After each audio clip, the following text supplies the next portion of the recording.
되었습니다. 다 같이 자리에 일어나셔서 주의 이름을 함께 찬양드리겠습니다.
사도신경으로 신앙 고백하시겠습니다.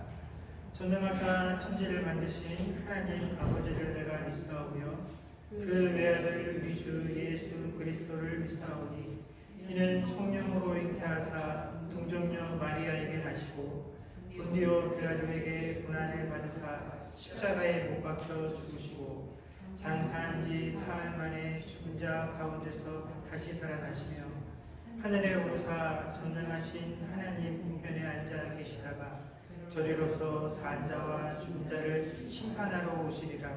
성령을 믿사오며 거룩한 공예와 성도가 서로 교통하는 것과 죄를 사하여 주시는 것과 몸이 다시 사는 것과 영원히 사는 것을 믿사옵나이다.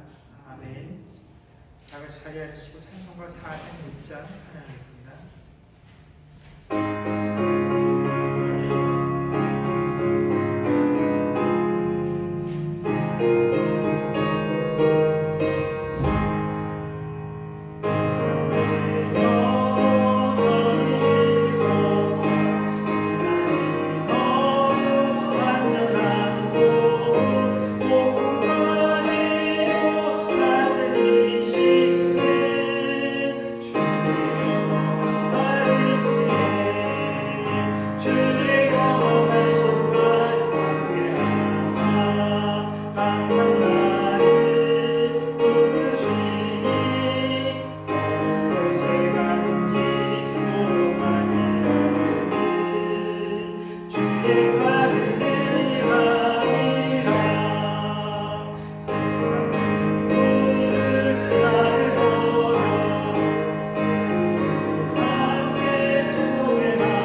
같이 함께 하나님께 기도하도록 하겠습니다. 다 같이 주기도문으로 기도하시겠습니다. 하늘에 계신 우리 아버지여, 이름이 거룩히 여김을 받으시오며 나라에 임하옵시며 뜻이 하늘에서 이루어진 것 같이 땅에서도 이루어지리이다. 오늘날 우리에게 일용할 양식을 주옵시고 우리가 우리에게 죄 지은 자를 사하여 준 것 같이 우리 죄를 사하여 주옵시고 우리를 시험에 들게 하지 마옵시고 다만 악에서 구하옵소서. 대개 나라와 권세와 영광이 아버지께 영원히 있사옵나이다. 아멘. 봉헌하겠습니다.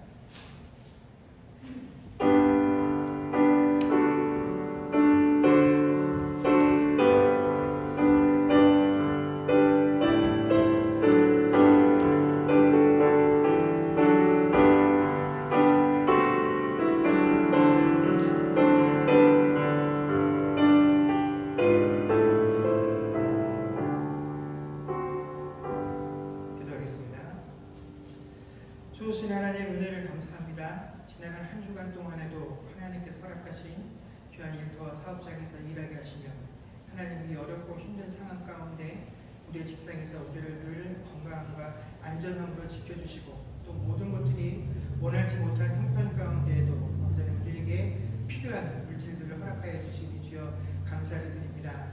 하나님, 내게 주어진 모든 것들이 하나님께서 내게 허락하신 귀한 은혜요 선물인 것을 고백하며 10의 1조로 주정헌금으로 또 각종 감사의 제목으로 하나님께 예물을 드립니다.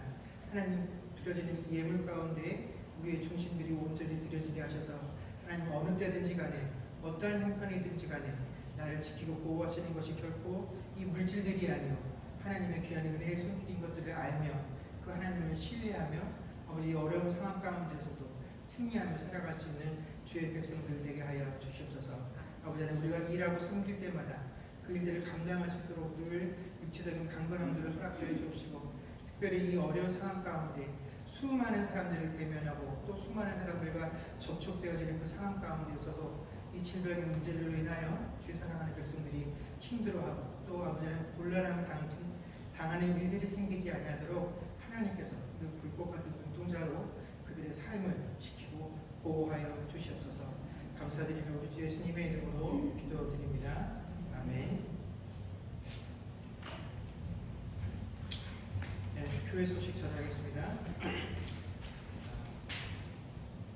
다음 주 11월 1일 주일 오전 2시에 데일리 라이트 세이빙이 끝이 납니다.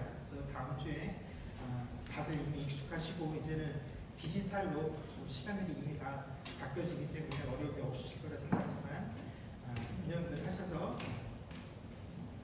생활에 큰 무리가 없으시길 소망합니다. 지금 각 가정들마다 그 예배 참석하는 형편들이 되게 불규칙하기 때문에 어려움들이 많이 있는데 11월 예배위원들을 확인하시고 예배에 준비하는 데 부족함이 없도록 참여해 주시면 감사하겠습니다. 네, 하나님 말씀 보겠습니다. 하나님 말씀은 창세기 21장 1절에서 7절까지 말씀입니다.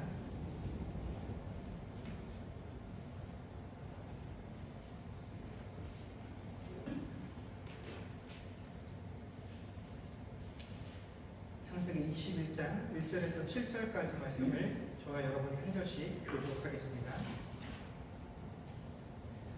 여호와께서 말씀하신 대로 사라를 돌보셨고 여호와께서 말씀하신 대로 사라에게 행하셨으므로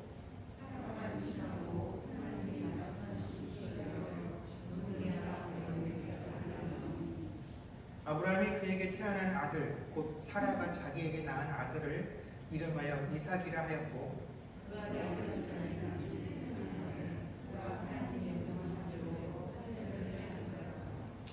아브라함이 그의 아들 이삭이 그에게 태어날 때 100세라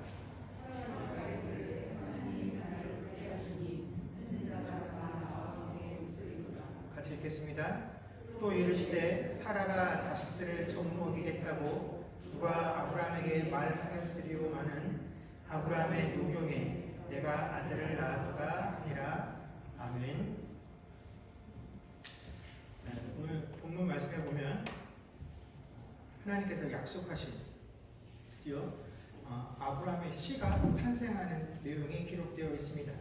그 아들 이삭을 낳을 때 아버지 아브라함의 나이가 100세였고 어머니 사라의 나이는 90세였죠.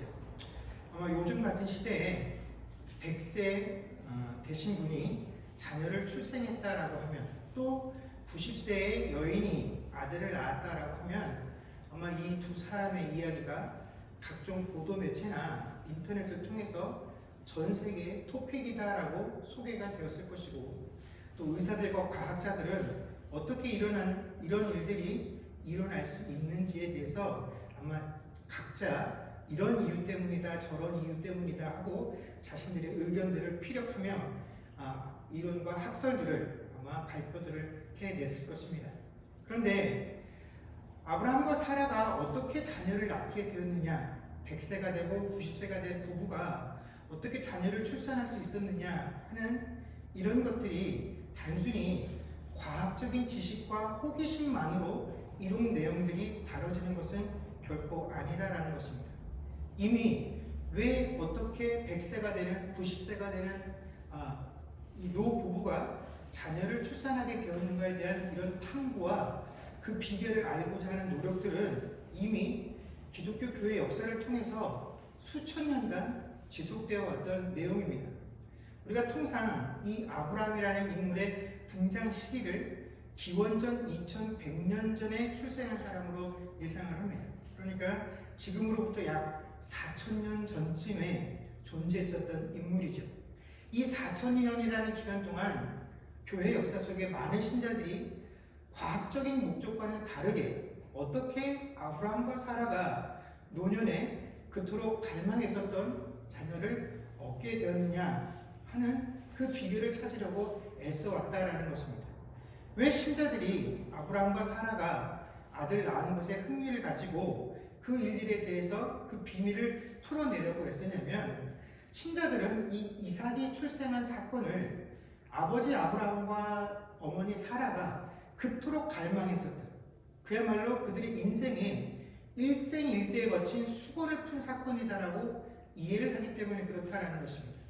그들이 너무나 간절히 원하고 기대했었으나 그들에게 주어진 형편과 조건상으로는 도저히 이룰 수 없었던 일은 불가능한 일이 이루어졌다.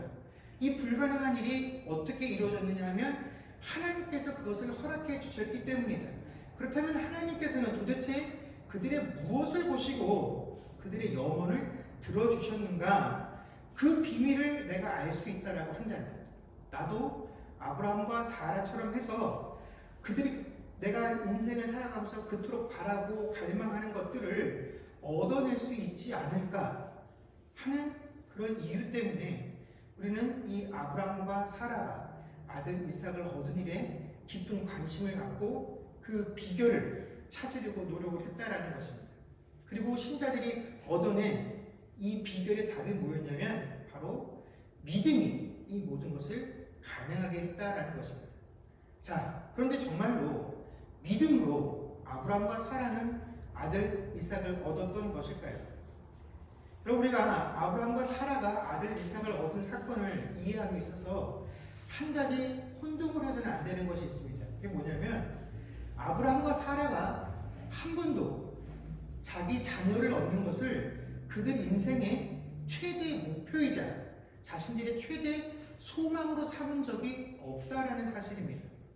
물론 노년에 이르러서 자식이 없으니까 이 자식이 없다라는 현실에 대해서 아마 주변 사람들의 따가운 문총과 또 그들의 시선을 의식하고 살아간다는 것이 불편하고 힘들었을 것입니다. 자존심이 상하는 일들도 경험했을 것입니다. 또 자식을 가지고 있는 가족들이 단란하게 사는 모습들을 보면 부러운 생각도 들었을 것입니다. 그러나 그런 인간적인 이유와는 상관없이 그들이 하나님에 따라가면서 그들이 먼저 믿음으로 하나님, 내게 자녀를 주십시오. 하나님, 내게 자녀를 주신다면 내가 어떻게 하겠습니다. 이런 식으로 하나님에게 먼저 그들이 자녀를 달라고 요구한 적이 없다라는 것입니다. 이 자녀를 주시겠다라는 것은 아브라함과 사라의 요구가 아니라 전적으로 하나님께로부터 출발되어진 하나님의 일방적인 약속이었죠. 그리고 이 약속을 이루시는 과정들을 통해서 하나님께서는 아브라함과 사라에게 또 그들의 후손인 우리들에게 하나님이 어떠한 분이시다라는 사실들을 보여주셨고, 또 이 이삭의 출생은 하나님이 당신이 우리 자녀들에게 주신 약속을 얼마나 충실하게 이뤄가시는 신실하신 하나님이시고, 우리들이 가지고 있는 모든 인간적인 조건 또 환경적인 조건 이런 것들로도 하나님이 우리에게 주신 그 약속을 결코 회방할 수 없다라는 하나님의 전능하심을 드러내는 증거. 그래서 하나님은 그 자녀에게 주신 약속을 분명히 성취하시는 분이시다라는 증거가 바로 이 이삭의 출생이 가지고 있는 의미이다라는 것입니다. 그래서 오늘 본문에 이 이삭의 탄생을 소개하는 내용들을 우리가 쭉 읽어보면, 이삭이 탄생하는 그 순간에 이 육체적으로 늙은 부모들이 이 아이를 낳느라고 얼마나 고생하고 그 오랜 기간 동안 얼마나 마음을 졸였을까. 너희가 참 신앙생활 잘해서 이런 복을 받았다 하고 아브라함과 사라의 노고를 치하하거나, 혹은 천신만고 끝에 태어난 이 아이 아브라함의 후계자인 이삭에 관한 이야기가 아니라 온통 하나님께 그 초점이 맞추어져 있다는 것을 발견할 수 있습니다. 그래서 21장 1절 2절 말씀을 보게 되면, 여호와께서 말씀하신 대로 사라를 돌보셨고 여호와께서 말씀하신 대로 사라에게 행하셨으므로 사라가 임신하고 하나님이 말씀하신 시기가 되어 노년의 아브라함에게 아들을 낳으니 라고, 이 짧은 두 절의 말씀 속에 하나님께서 말씀하신 대로라는, 하나님이 정하신 시기가 되어 라는 구절이 세 번이나 등장을 하게 된다는 것입니다. 여러분, 성경은 이렇게 세 번씩이나 같은 내용을 반복해서 기록함을 통하여 이삭의 출생이 결국 그 아버지와 어머니였던 아브라함과 사라의 노력이나 그들이 철저하게 그들의 노력으로 이뤄낸 것이 아닌 하나님의 말씀, 그 약속에 대한 결과다라는 사실을 우리에게 누차 강조하고 있다는 것입니다. 그래서 이 이삭이 출생되어지는 사건을 통해서 성경이 우리에게 말씀하고자 하는 것은 두 가지 내용입니다. 첫 번째, 이것은 사람의 능력으로는 행할 수 없는 일 중에 일어난다라는 것이고, 또 하나는 이것이 철저하게 하나님의 약속을 따라 이루어진 일이다라는 것을 우리에게 말씀해 주고 계십니다.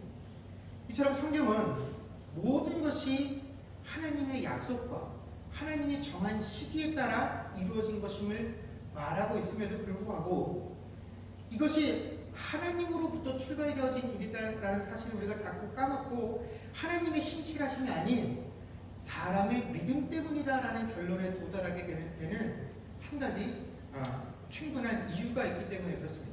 그럼 뭐냐면 히브리서 11장 11절의 말씀 때문에 그렇습니다. 히브리서 11장 11절 말씀 앞에 화면을 보시고 제가 읽겠습니다. 믿음으로 사라 자신도 나이가 많아 단산하였으나 잉태할 수 있는 힘을 얻었으니 이는 약속하신 이를 미쁘신 줄 알았습니다. 아멘. 히브리서 11장 11절에 보면 사라가 믿음으로 인해서 육체적으로 단산하였음에도 불구하고 잉태할 수 있는 힘을 얻었다라고 하는 이 부분 때문에 우리는 사라가 믿음으로 아이를 낳았다라고 쉽게 생각을 합니다. 그러나 여러분, 우리가 잘 아는 창세기 18장에 보면 하나님께서 아브라함을 방문하시고 아브라함과 이야기를 나누시는 그 과정 중에 사라가 천막 뒤에서 하나님과 아브라함이 이야기하는 내용을 엿듣게 되죠. 그때 하나님께서 뭐라고 아브라함에게 약속을 하십니까? 1년 뒤 이맘때에 사라가 아들을 낳을 것이다 라고 그 이야기를 하시는 순간에 그 천막 뒷배에서 이 이야기를 들었던 사라가 어떻게 반응을 합니까? 그 이야기를 듣고 자기도 모르게 웃어버리죠. 왜냐하면 자신이 알고 있는 모든 상식을 동원하고 또 자기의 몸 상태를 누구보다 자신이 잘 알고 있지 않습니까? 아들을 낳을 수 없는 상태라는 것을 알았기 때문에, 그런 일은 불가능하다고 믿었기 때문에 그 하나님의 말씀을 듣고 웃었던 것이죠. 이처럼 사라는 철저히 자기가 아이를 낳게 될 것이라는 사실을 인정하지 않았습니다. 그랬기 때문에 그는 이미 임신한 상태에서 그랄 땅으로 피신을 가면서 남편이 야 아비멜렉 왕에게 내가 너를 누이라고 할 테니까 넌 내 누이라고 해라. 그래서 이 과정 때문에 어떤 일이 발생하게 됩니다. 또다시 이 아비멜렉이 사라에게 반해서 이 사라를 다시 아내로 맞아들이는 사건이 벌어지게 되죠. 이것이 하나님이 약속하시고 1년 뒤 출산하는 그 과정 사이에 벌어진 일입니다. 만약에 자기 몸 안에 자녀가 잉태되어 있다는 사실을 알면 어떤 부모도 이런 일을 계획하고 벌이진 않았을 것입니다. 그러나 아브라함도 사라도 누구도 이런 일을 예상하지 않았기 때문에 가면 내 누이라고 속여서 우리의 목숨을 보존하자 하는 그런 일들을 계획하게 되었다라는 것이죠. 만약 하나 이 그랄의 왕이었던 아비멜렉이 사라를 범하는 일이 생겼다라고 한다면 하나님의 계획들이 한순간에 일그러질 수도 있었다라는 것입니다. 이만큼 아브라함도 사라도 우리가 생각하는 것만큼 그들이 가지고 있는 믿음을 통해서 하나님이 계획하신 그 일들을 이루는데 아무런 기여를 하지 못했다라는 것을 우리가 너무나 잘 알고 있습니다. 그럼에도 불구하고 왜 히브리서 기자는 사라가 믿음으로 잉태할 수 있는 힘을 얻었다라고 기록을 했을까요? 성경이 잘못된 것을 기록해 줄 리 없으니 사라가 믿음으로 잉태할 힘을 얻었다라는 것은 분명한 사실입니다. 저들은 분명 믿음으로 아들을 얻었습니다. 그러나 그들의 믿음이 아들을 얻는데 기여를 한 바는 전혀 없다라는 것이죠. 자, 말이 좀 헷갈릴 수 있습니다. 믿음으로 아들을 낳았는데 아들을 얻는데 믿음이 기여한 바는 없다라는 것입니다. 이게 얼핏 들으면 무슨 말장난인가 하실 수 있으나 사실 이것은 명확히 구분해야 되는 내용입니다. 제가 여러분들에게 질문을 하겠습니다. 여러분 구원 받으셨습니까? 네, 속으로 대답하셔도 됩니다. 어떻게 구원 받으셨습니까? 믿음으로 구원을 받았습니다. 자, 그렇다면 저의 믿음이 저를 구원했습니까? 그것은 아니죠. 우리는 누구나 다 믿음으로 구원을 받았다라고 이야기를 하지만 그렇다고 내 믿음이 나를 구원한 것은 아니다라는 사실 또한 분명히 알고 있습니다. 내가 가지고 있는 이 믿음이 나를 구원할 수 없다라는 사실을 알고 있다라는 것이죠. 바로 이 내용이 믿음으로 자녀를 낳았다라는 것에 그대로 적용이 되어진다라는 것입니다. 제가 믿음으로 구원을 받았으나 내 믿음이 나를 구원하지 못하는 것처럼 그들이 믿음으로 자녀를 출산하게 됐으나 그들의 믿음 때문에 자녀를 출산한 것은 아니다라는 것입니다. 오로지 이삭의 출생은 하나님의 능력으로 된 것이지 그들이 이삭의 아버지였던 아브라함과 사라가 하나님을 얼마나 신실하게 믿고 있었는지 그들의 믿음의 능력으로 그 일들이 이루어진 것은 아니다라는 것이죠. 이미 그 앞에서 그들이 얼마나 하나님을 그 약속대로 신뢰하지 못하는 사람들인지를 성경은 계속 우리에게 증거로 제시하고 있기 때문에 그렇습니다. 그럼에도 불구하고 우리가 이 믿음이라는 말을 가지고 큰 혼란을 겪게 되는 이유는 우리가 이 믿음이라는 한 단어 안에 서로 다른 두 가지 내용들을 혼용해서 사용하고 있기 때문에 그렇다라는 것입니다.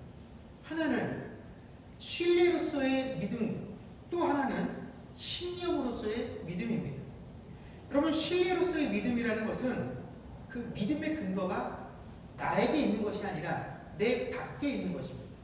나 아닌 내 외부에 있는 것에 그 믿음의 근거를 두고 있는 것이죠. 기독교 신앙의 경우는 이 믿음의 근거를 누구에게 두고 있습니까? 하나님에게 두고 있죠.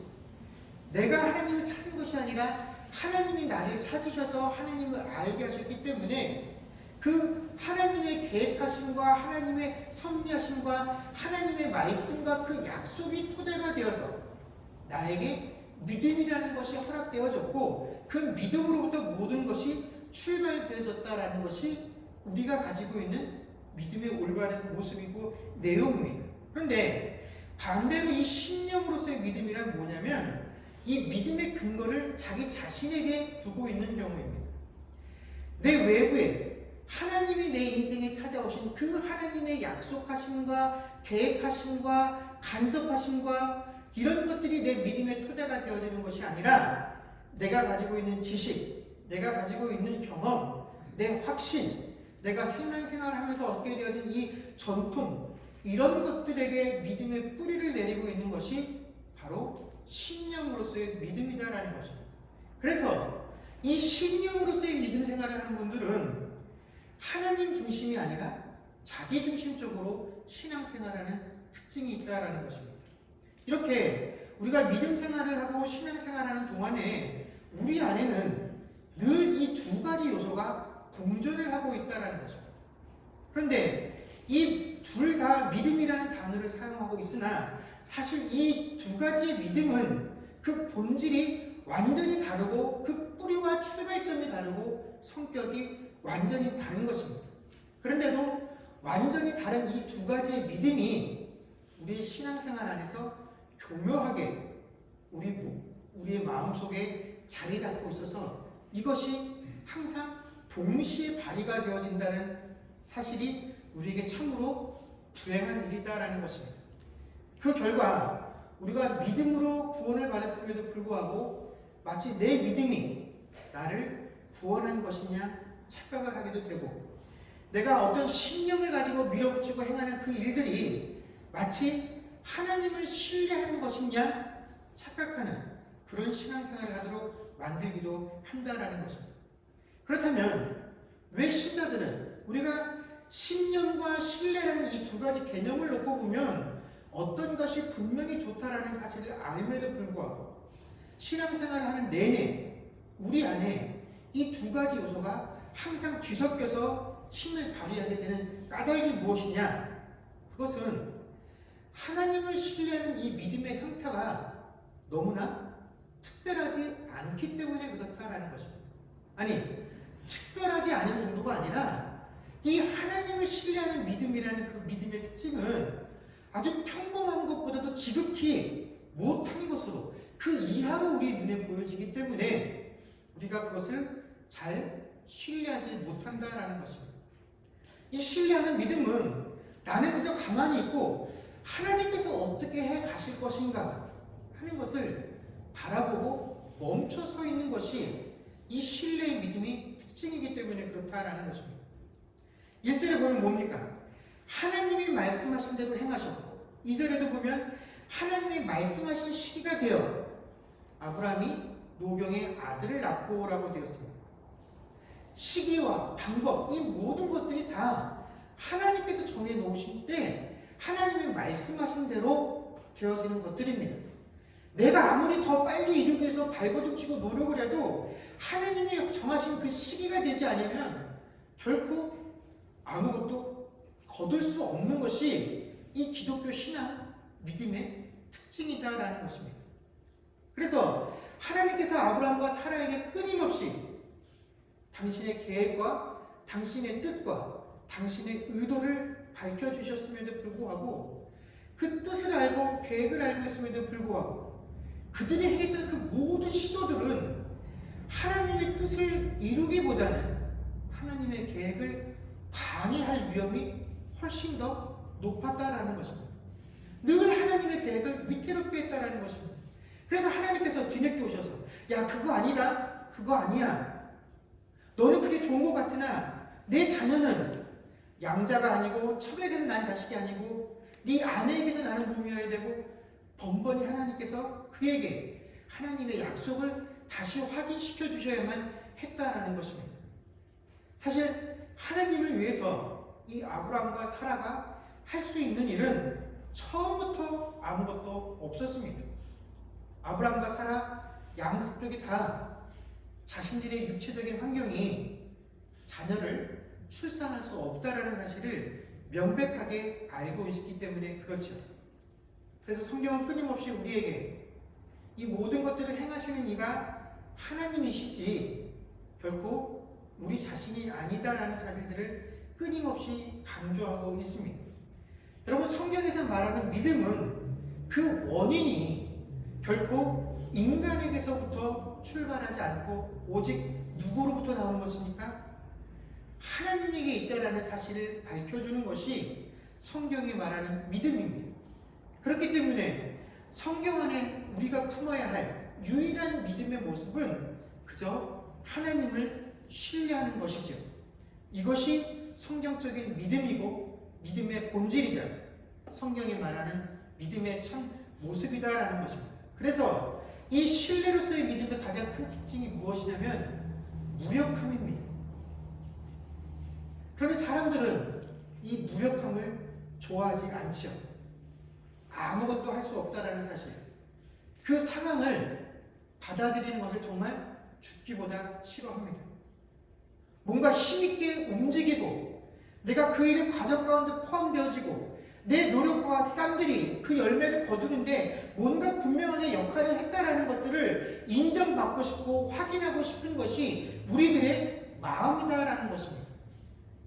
그런데 신뢰로서의 믿음은 그것들을 우리에게 강조하지 않고 강요하지 않습니다.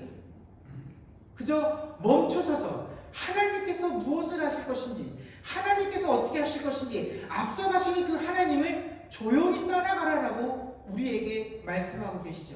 그런데 이 신념으로서의 믿음은 우리에게 전혀 다른 이야기를 들려줍니다.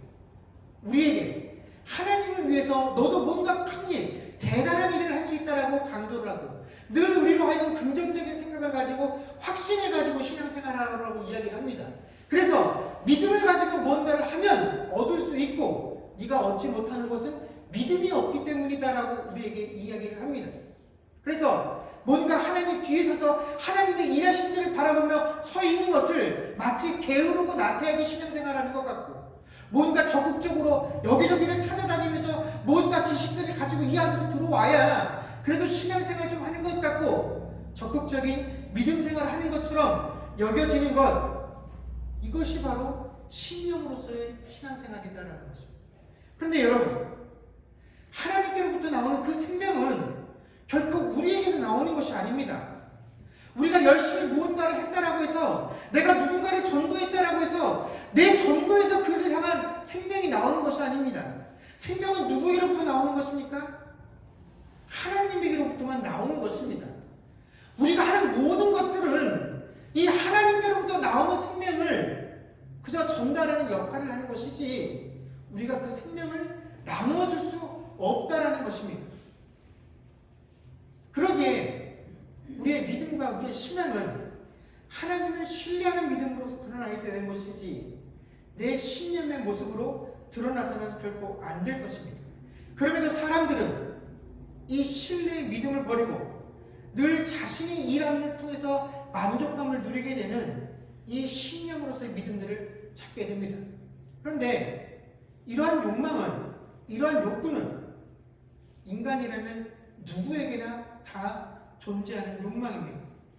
여러분, 하와가 에덴 동산에서 아무것도 부족함이 없이 살아가고 있었던 그 상황 속에서 유혹을 받게 된 이유가 무엇입니까? 뱀이 하와에게 이 선악을 알게 하는 나무의 열매를 먹게 되면 무엇과 같이 된다라고 얘기합니까? 하나님과 같이 될 수 있다라고 이야기했을 때 바로 그 말에 하와가 유혹이 되었다라는 것입니다. 이것이 인간의 본능이고 이 아담과 하와의 타락 이후로 인간 생육에서 태어나는 모든 인간들에게는 바로 이 악한 본성들이 소유되어지게 되어 있다라는 것입니다. 그렇기 때문에 예수 그리스도의 십자가의 보혈의 공로로 내가 구원을 받았다라는 사실을 입술로 고백하고 있음에도 불구하고 하나님을 신뢰하는 믿음만이 유일한 믿음이다라는 것을 우리의 머리로 알고 있음에도 불구하고 우리는 이 타락한 본성 때문에, 이 악한 본능 때문에 이 신념으로서의 믿음을 늘 완벽하게 포기하지 못하고 이것들을 소유하며 살아가게 된다는 것입니다. 내가 하는 열심 속에서 만족을 찾게 되어 있다는 것입니다. 그러나 여러분, 신념의 믿음을 추구하는 사람들을 한번 자세히 들여다보게 되면 그들은 언제나 믿음을 중시하고 매사에 믿음을 이야기합니다. 그 입에 믿음이라는 말을 달고 살아갑니다. 내가 이루어진 모든 것들, 내게 부여된 모든 것들 다 믿음으로 얻었다라고 이야기를 합니다. 받지 못하고 얻지 못한 것은 믿음이 없고 불신하기 때문이다라고 이야기를 합니다. 그러나 정작 그의 삶을 가만히 들여다보게 되면 이 믿음의 주체인 하나님의 말씀은 점점 자신의 삶의 주변으로 밀어내게 되고 늘 자신이 행하는 그 일들이 중심에 서게 되는 것들을 보게 됩니다. 그렇기 때문에 참된 신자는 내 안에서 믿음이라는 것이 발동되어질 때 과연 이 두 가지 중에 지금 내가 행하고 있는 믿음이 진정으로 하나님을 신뢰하는 믿음인지 아니면 내 신념을 쫓고 있는 그런 믿음인지를 잘 구별하여서 이 신념으로서의 믿음들을 걸러냄들이 필요한데 오히려 많은 신자들이 신앙생활하는 가운데 어떻게 하면 내 이 신앙생활 가운데 이 두 가지를 적절하게 잘 섞어서 다른 사람들에게 들키지 않고 편하지 않고 활용하며 신앙생활할 수 있을까를 고민한다는 것입니다. 어떻게 하면 하나님의 계획하심과 그 능력하심에 내 열정과 열심을 보태서 더욱더 확실하고 내가 만족할 만한 결과들을 만들어낼 수 있을 것인가 하는 그것들을 우리 삶의 신앙의 목적으로 삼고 살아간다는 것입니다.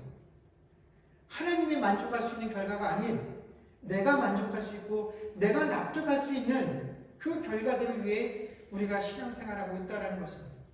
물론 내가 열심히 일하고 내가 행한 그 방법들을 통해 대해서 얻게 되어지는 결과물들을 보면 만족감이 있겠지요. 내가 열심히 일하는 모습들을 보면서 주변의 사람들이 칭송해주고 인정해주는 모습 속에서 분명히 기쁨들이 있을 것입니다. 여러분, 그러나 내가 한 것을 통해서 누군가에게 칭찬받고 누군가에게 인정받는 것은 자녀의 삶이 아니라 종의 삶인 것입니다. 여러분, 어떤 부모가 내 자식이 열심히 일하지 않는다라고 해서 그 자녀를 구박합니까? 심지어 먹고 살아도 능력이 되어서도 백수가 되어서도 그 자식을 위해서 내가 할 수만 있으면 내가 늙어서 몸을 수족을 쓰지 못하는 그 순간까지 내 자녀를 위해서 몸을 움직이고 마음을 쓰는 것이 부모지요. 물론 그런 부모들에게 부끄럽고 죄송한 마음을 가지겠으나 부모 자식은 그것을 마땅히 해줄 수 있는 것이 부모와 자녀의 관계다라는 것입니다. 자녀는 그것이 비록 부끄러운 일이긴 하나 당당하게 부모 앞에 나가서 그 부모를 향해서 한 번만 더 내게 기회를 달라고, 한 번만 더 나를 도와달라고, 한 번만 내게 더 신뢰와 은혜와 국민의 손길을 베풀어 달라고 요구할 수 있는 존재가 바로 부모와 자녀의 관계다라는 것입니다. 이것이 바로 신뢰로서의 믿음인 것입니다. 하나님은 우리를 종으로 부르신 것이 아니라 하나님의 자녀로 부르셨습니다. 그리고 우리에게 요구하시는 믿음은 이 아버지를 믿으라는 것으로 우리에게 신뢰의 믿음을 부여해 주셨다는 것입니다. 여러분, 이 신뢰의 믿음은 아무나 가질 수 있는 것이 아닙니다. 자녀된 자들만이 누릴 수 있는 특권인 것입니다. 그렇기 때문에 내가 정말 하나님의 자녀라고 한다면 그 자녀된 자는 마땅히 신령으로서의 믿음이 아닌 신뢰로서의 믿음을 하나님께 보여야 합니다. 부끄러워할 필요가 없습니다. 죄송스러워할 필요가 없습니다. 두 손 들고 또 내가 이 모습으로 돌아왔습니다. 그러나 내가 여전히 믿고 의지하고 기대리는 아버지 당신밖에 없습니다 하는 그것이 하나님께서 우리에게 요구하시는 믿음의 참 모습이다라는 것입니다. 여러분, 우리가 만약 이 신뢰로서의 믿음이 우리 안에 없다라고 한다면 우리는 결코 하나님 앞에 설 수 없습니다. 왜냐하면 하나님 앞에서 내 본 모습이, 내 마음속에 감춰진 내 이 본심이 하나님의 뭔가를 내놓고 칭찬받을 일들보다는 감추고 싶고 속이고 싶고 드러내고 싶지 않은 것들이 훨씬 더 많은 존재가 바로 나라는 것을 누구보다도 내 자신이 더 잘 알고 있기 때문에 그렇다는 것입니다. 우리는 하나님의 칭찬받기보다는 책망받을 것이 훨씬 더 많은 존재다라는 것을 내가 더 잘 알고 있기 때문에 이 신뢰의 믿음이 없는 한 우리는 하나님 앞에 설 수 없습니다. 그러니 이 신뢰의 믿음 가지실 수 있는 저와 여러분 되기를 소망합니다. 여러분, 이 어렵고 힘든 때 참으로 우리가 그 자녀된 자들만이 누릴 수 있는 그 신뢰의 믿음들을 가지고 온전히 하나님의 은혜와 그 복을 받아들일 수 있는 저와 여러분들이 되어줄 수 있기를 주의 이름으로 간절히 축원합니다. 기도하겠습니다.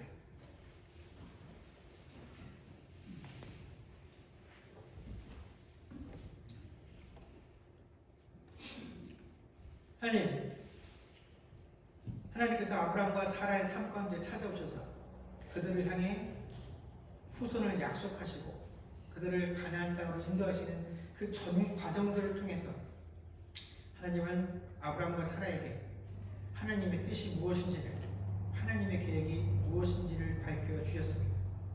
그 뜻과 계획을 잘 알고 있는 아브라함과 사라가 자신들의 형편과 처지를 고려하여서 어떻게 해서든지 그 하나님의 뜻과 계획을 이루려고 애쓰고 노력하고 발버둥쳤던 그 모든 열심들은 하나님의 뜻과 계획에 아무런 도움이 되지 못했고 늘 언제나 그 계획을 방해하는 요소들만이 되었습니다. 그런데 하나님의 때가 이르자, 하나님의 말씀하신 시기가 이르자, 하나님의 말씀했다 그 모든 것들이 정말로 거짓말처럼 그들의 삶에 다 이루어진 것을 보게 됩니다. 이 사건을 통하여 하나님께서 우리에게 말씀해 주시는 것은 모든 것에는 다 하나님의 뜻과 하나님의 시기가 있다라는 것입니다. 그것이 이루어지기 전까지는, 하나님이 허락하시기 전까지는 그 어떤 것도 되어질 수 없다라는 것이 성경이 우리에게 말하는 것이고, 그런 하나님을 신뢰하는 하나님의 자녀가 되어라, 그런 믿음을 가진 자 되어라 라고 하는 것이 성경의 가르침임에도 불구하고 우리는 하나님이 우리에게 보여주신 믿음이 아닌 아브라함이 실패했고 사라가 실패했던 그 인간의 믿음들을 어떻게 해서든지 나도 가져보려고 발버둥치고 애씁니다. 그러나 그 신령으로서의 믿음을 가지고 있는 한 우리는 하나님 앞에 감히 설 수 없습니다. 왜냐하면 내놓을 것이 별로 없는 존재들이기 때문에 그렇죠. 그러나 하나님은 그런 것이 아닌 네 모습이 어떠하든지 네가 어떻게 내 계획을 망치려고 했었든지 그런 것과는 상관없이 그저 나는 일방적으로 내 약속들을 이루고 또 일방적으로 너를 사랑하는 그런 하나님인 것을 네가 신뢰하라고 말씀해주고 계십니다. 우리가 오늘도 부족하고 흠이 많은 모습으로 하나님께 섰으나 그러나 하나님께서 내 모든 것들을 용납하여 주실 분이시다라는 것을 신뢰하며 이 앞에 섰사오니 하나님 시간에도 하나님의 크신 은혜와 긍휼로 우리 모두를 돕는 시간들이 되게 하여 주옵소서. 이 어렵고 힘든 시기 가운데 우리가 어디로 달려가 우리의 어려움들을 하소연하겠습니까? 하나님 한 분밖에 없음을 알게 하시고 늘 하나님 앞에 거하는 자들 되게 하여 주옵소서. 감사하며 우리 예수님의 이름으로 기도드립니다. 아멘.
지금은 우리 주 예수 그리스도의 은혜와 하나님 아버지의 크신 사랑과 성령님의 교통하심과 충만케 하는 역사가 이제 나를 믿는 신령으로서의 믿음이 아닌 하나님을 온전히 신뢰하는 믿음으로 나아가기를 고백하는 주의 백성들과 그들의 가정과 사업과 자녀들과 미래와 이 교회 위에 이제로부터 영원토록 함께 있을지어다. 아멘.